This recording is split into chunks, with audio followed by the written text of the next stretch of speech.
Hello दोस्तों, नमस्ते। कैसे हो आप सभी? आशा है आप सभी स्वस्थ होंगे और मस्त होंगे। उर्वशी मोटिवेशन स्टोरी से रिलेटेड आपको एक नई कहानी 16 सोमवार व्रत की कहानी आज मैं आपको सुनाने जा रही हूँ। तो गौर से सुनिए और आपको बहुत मज़ेदार ऐसी ही रहस्यमयी कहानियाँ तो इसी प्रकार आप मुझसे जुड़े रहे। रहस्यमयी कहानियाँ और व्रत की कहानियाँ आपको मैं सुनाते रहूँगी और नई नई कहानियाँ आप लोगों को मुझसे सुनने को मिलेगी। अगर आप लोगों ने मेरे चैनल को सब्सक्राइब नहीं किया है तो जल्दी से सब्सक्राइब कर लीजिए उर्वशी मोटिवेशंस, और शेयर करना मत भूलिएगा अच्छी लगे तो, और बेल आइकन की घंटी दबाना मत भूलिए ताकि ऐसी कहानी से आप मुझसे जुड़े रहे और आपको नई नई कहानी सुनने को मिले। तो आइए चलो हम शुरू करते हैं सोमवार व्रत की कथा। एक नगर में बहुत धनवान साहूकार रहा करता था जिसके घर में धन की कमी नहीं थी, परंतु उसको एक बहुत बड़ा दुख था। उसके घर में कोई पुत्र नहीं था। वह इसी चिंता में दिन रात लगा रहता था। वह पुत्र की कामना के लिए प्रत्येक सोमवार को शिव जी का व्रत और पूजन किया करता था तथा सायंकाल को शिव मंदिर में जाकर शिव जी के सामने दीपक जलाया करता था, जिसके भक्ति भाव को देखकर एक समय श्री माँ पार्वती जी ने भगवान महाराज शिव जी महाराज की कृपा से शिव जी ने कहा कि पार्वती, यह संसार कर्म क्षेत्र है। जैसे किसान खेत में बीज बोता है वैसे ही फल काटता है, उसी तरह से इस संसार में जैसे कर्म करता है वैसे ही फल को भोगता है। पार्वती जी ने अत्यंत आग्रह से कहा, महाराज, जब यह आपका अन्यायी भक्त है और इसका अलग कोई किसी प्रकार से दुख है तो इसको अवश्य दूर करना चाहिए, क्योंकि यह सदैव भक्तों को दयालु होते हैं और उनको दुखों को दूर करते हैं। यदि आप ऐसा करेंगे तो मनुष्य आपका सेवा व्रत क्यों नहीं करेगा। तो पार्वती जी ने ऐसा आग्रह देखकर शिवजी महाराज कहने लगे, हे पार्वती, इसके कोई पुत्र नहीं है। यह इसी चिंता में दिन रात दुखी रहता है। इसके भाग्य में पुत्र न होकर भी मैं इसको पुत्र प्राप्ति का वर देता हूँ, परंतु यह पुत्र केवल 12 वर्ष तक जीवित रहेगा। इसके पश्चात इसकी मृत्यु हो जाएगी। इसके अधिक मैं और कुछ नहीं कह सकता। यह सब बातें साहूकार सुन रहा था। इसके मन में कुछ प्रसन्नता नहीं हुई और ना ही किसी प्रकार का दुख हुआ। यह पहले जैसे ही शिवजी महाराज का व्रत करता रहा, पूजन करता रहा। कुछ काल व्यतीत हो जाने पर साहूकार की स्त्री गर्भवती हुई और 10वें महीने में उसने सुंदर अति सुंदर पुत्र को प्राप्त किया। साहूकार के घर में बहुत खुशी मनाई गई, परंतु केवल 12 वर्ष की आयु जानकर अधिक प्रसन्नता प्रकट नहीं की और ना ही किसी प्रकार का भेद ही बताया। जब बालक 11 वर्ष का हो गया तो उस बालक की माता ने उसके पिता से विवाह के आदि के लिए कहा। वह साहूकार कहने लगा, लाभा कि अभी वह विवाह नहीं करूँगा, अपने पुत्र को काशी जी पढ़ने के लिए भेजूंगा।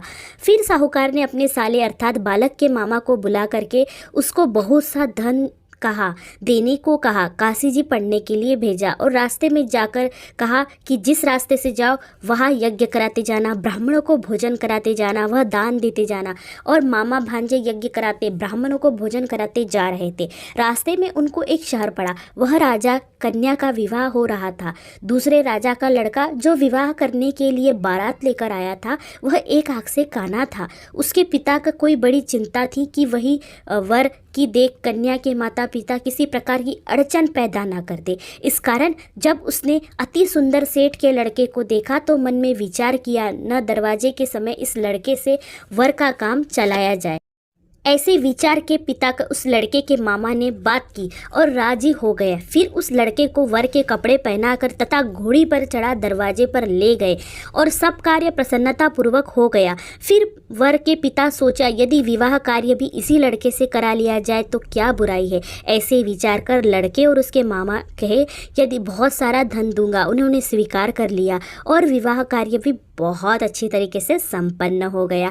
परंतु जिस समय लड़का जाने लगा उसने राजकुमारी की चुनरी के पल्ले पर लिख दिया, तेरा विवाह जिसके साथ हुआ है वह मैं हूँ, परंतु जिसके साथ तुम्हें भेजा जाएगा वह तो एक आँख से काना है और मैं तो काशी जी पढ़ने जा रहा हूँ।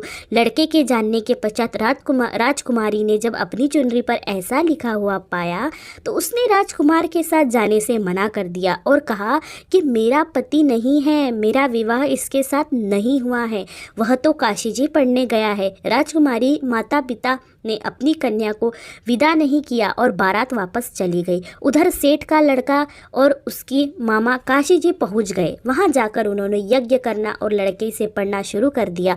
जब लड़के ने अपने मामा से कहा, मामा जी आज मेरी तबीयत कुछ ठीक नहीं है, मामा जी ने कहा तुम अंदर जाकर सो जाओ। लड़का अंदर जाकर सो गया। थोड़ी देर में उसके प्राण निकल गए। जब उसके मामा ने आकर देखा तो वह पड़ा हुआ था। उसको बड़ा दुख हुआ और उसने सोचा कि अगर मैं अभी से रोना पीटना मचा दूं तो यज्ञ का कार्य अधूरा रह जाएगा।